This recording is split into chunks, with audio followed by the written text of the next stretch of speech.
천연 식초로 백년 살기 구간모 식초 장인의 안녕하세요. 책과 쉼 하다입니다. 건강한 삶을 위한 9가지 제약 천연 식초로 백년 살기란 책을 소개해 드리려고 합니다. 저자 구간모 님은 전통 식초 제조 방식을 되살리고 연구하는데 평생을 바친 식초 장인으로 건강한 삶을 위한 제안으로 9가지를 제시하고 있습니다. 보시면 우리가 평소에 얼마나 건강식을 섭취하고 있는지 자신감과 확신을 더해주어 마음을 건강하게 해줍니다. 평소에 알지만 관가하던 건강상식을 정리해보는 기회가 되었으면 좋겠습니다. 함께 나눠보도록 하겠습니다. 아침을 굶고 생수를 2잔 마셔라. 병이 생기는 가장 큰 원인은 과식과 체내 독소 누적이다. 아침을 먹지 않고 생수를 많이 마시면 병을 고치는 자연 치유력이 생긴다. 음식을 먹지 않으면 배가 고프다. 그러다가 배고픔이 굶주림으로 변해도 음식물을 먹지 않으면 인체는 그때까지 몸속에 저장해 두었던 영양분을 사용하기 시작한다. 이때 몸 안에서 가장 중요한 신경이나 심장에 필요한 영양분은 끝까지 남고 가장 빨리 사용되는 것은 체내의 종양이나 유착물질 등의 노폐물이며 그 다음이 피하 지방이나 혈관 속 콜레스테롤이다. 이것이 가장 중요한 단식의 건강 원리이다. 몸의 대청소이자 자동차로 지면 엔진 분해 술이라고 할 수 있는 단식은 체내 노폐물을 청소하는 일이라 할 수 있다. 속을 비우면 자율신경계와 내분비계에 영향을 미쳐 자연 치유력이 높아진다. 일본이 낳은 세계 제1의 자연건강학자인 니시 가츠조 박사는 15세 때 너무나 몸이 약해서 아버지와 함께 동경에 있는 인류병원에 진찰을 받으러 갔다. 의사는 이 아이는 건강관리를 철저히 하지 않으면 20세 이상 살 수 없겠습니다. 라고 했다. 니시 박사는 그 후 동서고금의 건강책 7만여 권을 독파하고 니시 건강법을 창안했는데 이것이 세계적으로 유명해져서 고대의 의성인 히포크라테스이고 현대의 의성은 니시 가츠조다 라는 말을 듣게 되었다. 니시 건강법의 핵심은 인체가 오전에는 배설하고 오후에는 흡수함으로 아침을 굶고 생수를 많이 마셔서 몸속의 독을 빼야 한다는 것이다. 그는 수많은 피실험자들을 대상으로 하루에 소변으로 나오는 독소량을 검사했는데 그 결과 아침, 점심, 저녁 1일 3식을 하는 사람의 소변에는 독소가 75%만 배출되고 25%가 체내에 잔류했으며 아침을 굶고 점심, 저녁 이식을 하는 사람의 소변에는 독소가 100% 배출된다는 결과를 얻었다. 이는 인체가 오전 중에는 배설기관을 활동시키고 해독작용을 하므로 오전 중에는 영양을 섭취하지 않는 것이 좋다는 사실을 말해준다. 새끼를 반드시 먹어야 하는 것은 아니다. 짐승도 새끼를 먹지 않는다. 특히 만성 위장병과 변비는 아침을 먹지 않는 것만으로도 좋아진다. 아침을 굶으면 소화기관이 전체적으로 건강해져서 점심도 맛있고 저녁도 맛있어진다. 건강 장수는 맛있게 먹는 밥그릇과 비례한다. 먹기 싫은 아침을 억지로 먹고 허둥지둥 출근하면 위장의 혈류량이 감소해서 위암의 원인이 된다. 식욕이 없을 때 억지로 먹은 것은 소화가 안 되고 썩어서 독을 만든다. 암세포는 잉여 영양분을 먹고 살기 때문에 소화가 안 된 것은 병을 일으킨다.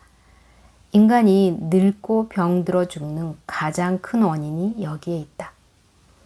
병은 먹어서 고치는 것이 아니라 굶어서 고친다.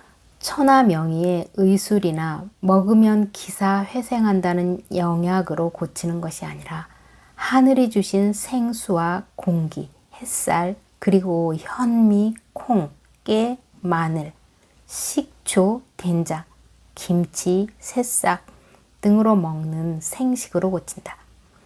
배가 고픈 상태를 즐겨야 한다. 속을 비워야 몸속에 해독 작용이 일어나고 백혈구의 식균력이 높아지며 외부의 병균을 죽여 인체를 보호하는 T 림프구의 활동이 왕성해진다. 그리고 간장, 위장, 신장이 휴식을 취하고 스스로 상처를 치유할 수 있다. 저녁 6시에 먹고 이튿날 아침을 굶고서 12시에 점심을 먹으면 18시간을 단식하는 것이다.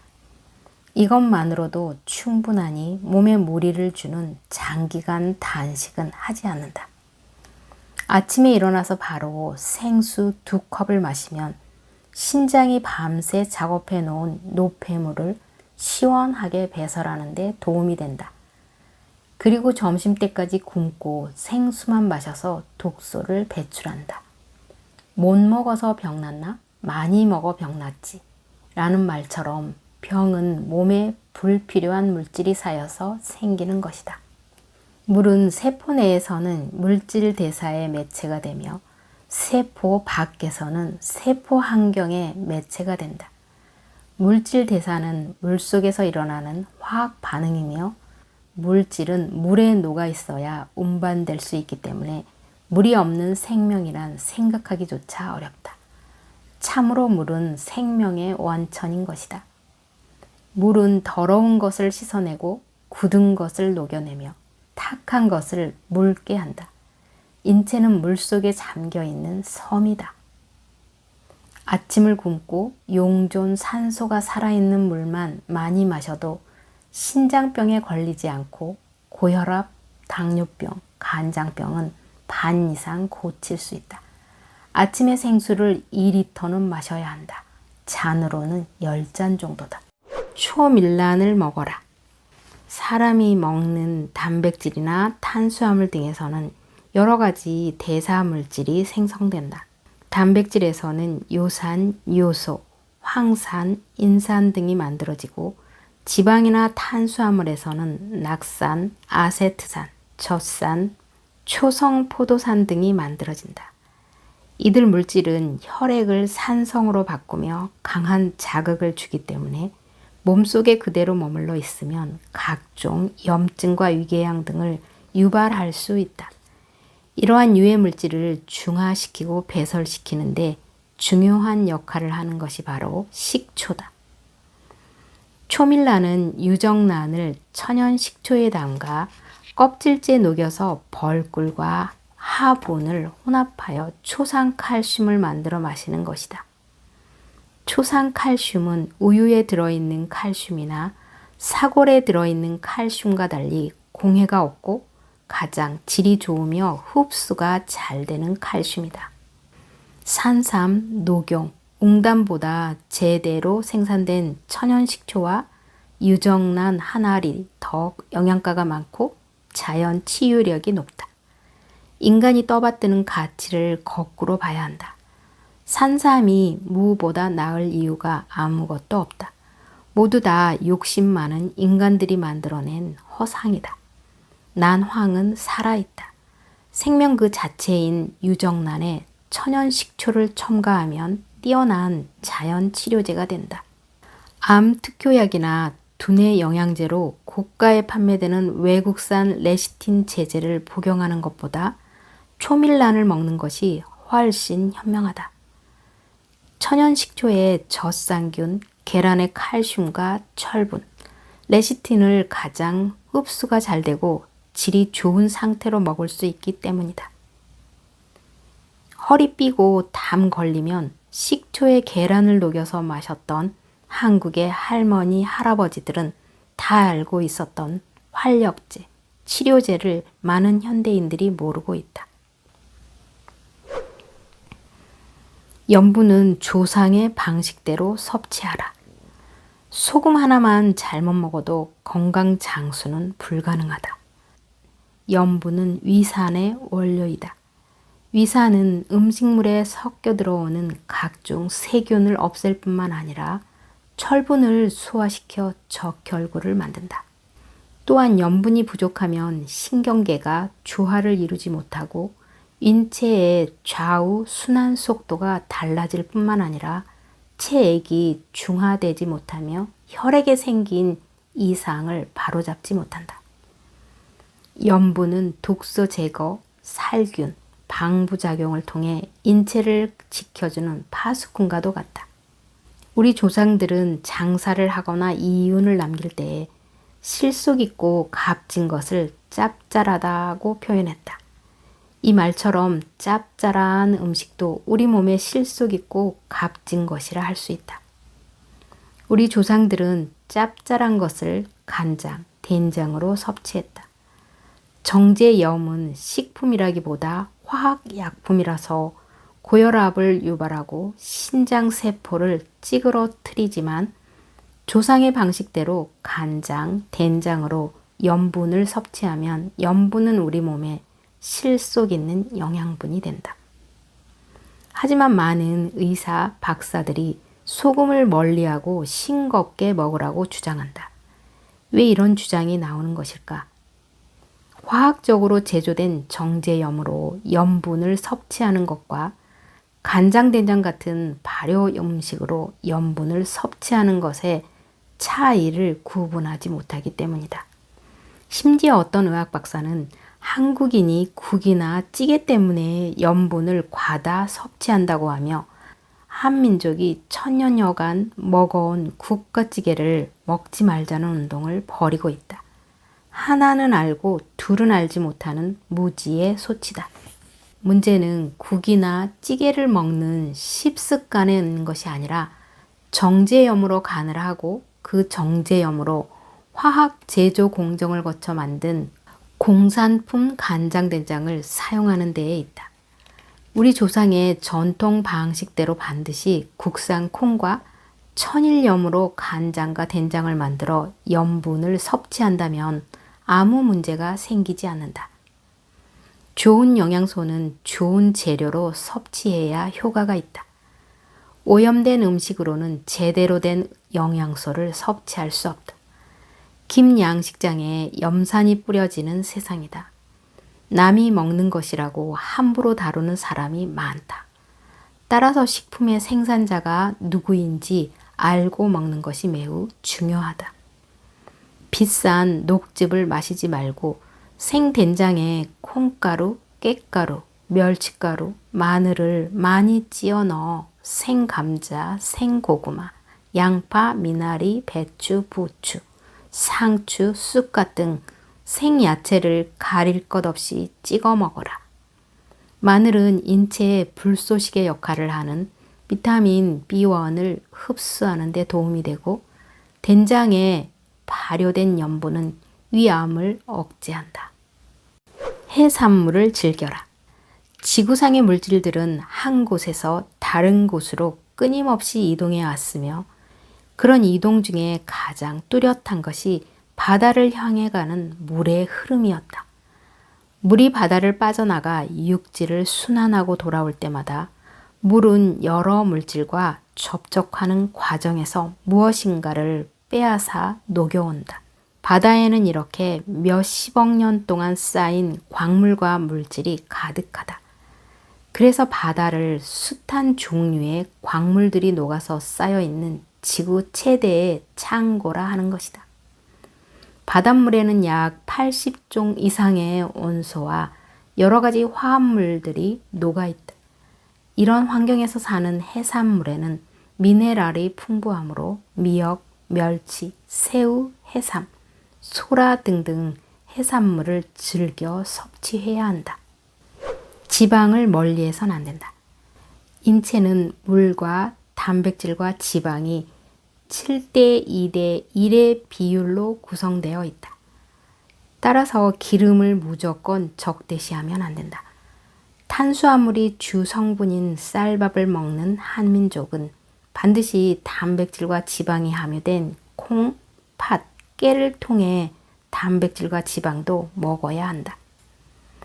또한 지용성 비타민 A, D, E, K의 흡수를 위해서 동물성 지방의 섭취도 필요하다. 토종 유정란을 자연 식초, 참기름, 천일염과 함께 먹으면 남성과 여성 모두에게 좋다. 아침은 굶고 점심은 현미 잡곡밥과 된장 김치를 먹고 저녁은 옥수수 반 개만 먹어라.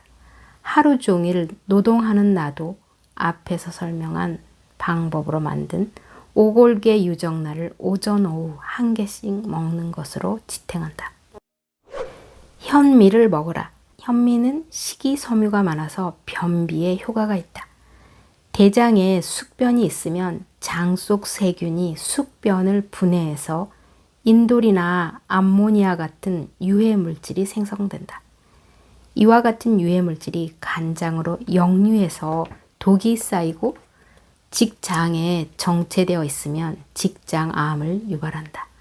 따라서 변비 치료에 효과가 있는 현미를 먹는 것이 좋다. 현미는 씨눈이 남아있어 지방과 단백질이 많고 비타민 B1이 많이 함유되어 있어 백미보다 영양가가 높다. 50번 이상 꼭꼭 씹어 먹으면 백미보다 소화율이 오히려 높고 하루 종일 허기지지 않게 된다. 현미는 가장 좋은 비타민과 무기질의 공급원이 될 수 있다. 특히 현미 쌀눈에 함유된 감마 오리지널 성분은 다슬기에 함유된 마그네슘과 더불어 자율신경 실조증과 심방세동 부정맥을 예방 치유하는 데 매우 유용하다. 마그네슘을 챙겨라. 칼슘, 마그네슘을 비롯한 미네랄은 비타민과 함께 지방, 탄수화물, 단백질 등 5대 영양소에 포함되는 생리 활성 물질이다. 신경, 골격, 혈액의 구성 성분일 뿐만 아니라 체내 전해질의 균형 유지에도 관여한다. 미네랄은 이처럼 다양한 역할을 하지만 지구 어떤 생물체도 미네랄을 스스로 체내 합성할 수 없어 반드시 식품으로 섭취해야 한다. 특히 마그네슘은 에너지 생산, 근육의 수축 이완, 신경 활성화, 뼈 유지에 필수적인 물질이다. 우리의 신경계에서 마그네슘은 흥분이나 초조한 상태를 가시게 하고 긴장감을 줄여주어 심신을 안정시키는 역할을 한다. 때문에 마그네슘이 부족하면 불면증이나 우울장애, 신경과민, 불안증 등이 나타날 수 있다. 또 마그네슘이 부족해지면 근육 경련, 극심한 피로감, 눈 밑이 떨리고 자주 다리가 저리는 증상 등을 겪기도 한다. 특히 마그네슘 부족은 심장 전기에 부조화를 일으켜 작금 사망률이 급증하고 있는 자율신경 실조증으로 인한 심방세동 부정맥을 유발하는 중요한 원인이 된다. 전문가들에 의해 마그네슘이 천연의 진정제로 불리는 것도 심장 전기에 관여하는 마그네슘의 이러한 성질 때문이다. 마그네슘은 주로 통곡, 콩류, 해조류 등에 풍부한데 식생활이 서구화되면서 식품을 통해 섭취하기가 어려워졌다. 약으로 섭취하는 마그네슘 또한 흡수가 어렵고 설사 등의 부작용이 있을 수 있다. 앞서 말했듯 이렇게 중요한 마그네슘은 물속의 웅담이라 불리는 다슬기에도 듬뿍 함유되어 있다. 식이유황 엑기스를 준비하라. MSM이라고 불리는 식이유황은 우리 몸의 뼈와 연골 같은 콜라겐 조직을 구성하는 데 필수적인 성분이다. 식이유황을 섭취하면 인체 내에 콜라겐 성분이 풍부해져 연골 기능이 강화되고 관절의 염증과 그로 인한 통증을 완화하는 등 관절 건강 관리에 도움이 될 수 있다는 것이다. 식품의약품 안전처에서도 황을 함유하는 유기황화합물이 관절 및 연골 건강에 도움을 줄 수 있어 건강기능식품의 기능성 원료로 구분한다. 동의보감에 유황은 성질이 뜨겁고 맛이 시고 몸 안에 쌓인 기로 인하여 덩어리가 생겨서 아픈 적치와 위장의 냉기를 다스린다 라고 적혀 있을 정도로 식이유황은 오래전부터 사용되어 온 약재다. 유황은 체내에서 칼슘, 인, 칼륨 다음으로 많은 화합물이다. 신경, 대뇌, 손톱, 발톱, 모발, 근육, 연골, 피부 등 다양한 곳에 분포하고 있다. 또한 식이유황은 우리 몸에서 세포의 투과성을 높여 독소와 노폐물을 배출하고 황산화 효과, 신경 차단, 신경세포 손상 방지, 체세포 조직의 복구, 치료 등의 효과를 보인다. 식이유황에 대해 접하는 사람들이 항상 하는 질문이 있다. 식이유황이랑 유황 온천에 있는 유황은 똑같은 건가요? 라는 질문이다. 결론부터 말씀드리자면 두 유황은 다르다. 먼저 유황 온천이나 유황 오리로 유명한 유황은 무기유황이다. 무기유황은 사람이 직접 먹게 되면 복통과 설사를 일으키기 때문에 외용으로만 사용한다. 식이유황은 유기유황을 말한다. 체내에서 유황이 가장 많이 함유되어 있는 곳은 심장을 에워싸고 있는 심낭이라는 부분이다. 심낭은 심장을 싸고 있는 두 겹의 얇은 막을 말한다. 심낭은 심장이 수축, 이완할 때마다 심장의 겉면이 마찰되지 않도록 보호하는 역할을 하는데 두 겹의 심낭 사이에는 마찰력을 줄이기 위한 체액이 소량 들어있으며 이 체액의 주 성분이 식이유황인 것이다. 일반적으로 식이유황은 항염, 진통, 해독, 피부 관절 건강에 도움이 된다고 알려져 있지만 심장 박동을 부드럽게 한다는 측면에서 심장병 환자에게 더욱 유용하다. 식이유황 식품은 파, 마늘, 양파, 생강, 강황, 부추, 삼채 등이다. 하나같이 체열을 올리고 성욕을 솟구치게 하는 최음제라고 해서 불가에서 금기하는 식품들이다. 위 식품을 옷꿀에 절여서 액기스를 만들어 냉장실에 보관하고 만병을 예방, 치료하는 상비약으로 사용하는 것이다. 옷꿀은 6월 말경 옷나무 꽃이 필 때 나온 것이 좋다. 이때 만들어진 옷꿀에는 주위에 피어있는 오가피, 음나무 등 약나무의 약성도 같이 담기게 된다. 유황식품 액기스에 자신이 생리적으로 즐기고 좋아하는 초란, 초밀란, 송엽식초, 다슬기 식초, 오디 식초, 옷꿀 식초를 선택해서 타서 마시면 된다. 식이유황 액기스와 천연 현미 흑초의 만남, 상상만으로도 짜릿한 신의 한 수다. 걷고 달리고 매달려라. 인간의 장깨로 만든 약이나 기기는 소용이 없고 오직 하늘이 준 깨끗한 물, 공기, 햇빛이 우리의 병을 고친다. 몸속 세포는 나쁜 가스를 배출하고 좋은 공기를 마셔야 원활하게 움직인다. 그리고 이러한 작용이 잘 이루어지려면 운동을 해야 한다. 우리가 심호흡을 하지 않고 편히 쉬면 폐가 3분의 1밖에 가동하지 않기 때문에 산소 흡입량과 가스 배출량이 원만하지 못해서 병에 걸린다. 편히 노는 부자들에게 병이 많은 것은 바로 그 때문이다. 병을 고치기 위해서 운동은 안 하고 그저 편히 쉬면서 좋다는 약만 먹으니 병이 점점 악화되는 것이다. 운동을 해서 땀을 흘리면 폐장 속에 들어있던 탄산가스와 간장, 신장에 쌓인 독소가 배출되고 혈액순환이 잘 된다. 또 혈압과 당 수치가 정상으로 내려가고 칼슘도 효율적으로 뼛속에 흡수된다. 등산과 달리기는 건강을 유지할 수 있는 최고의 운동이다. 그러니 당장 산으로 숲으로 가서 숨을 크게 쉬고 폐활량을 늘리자.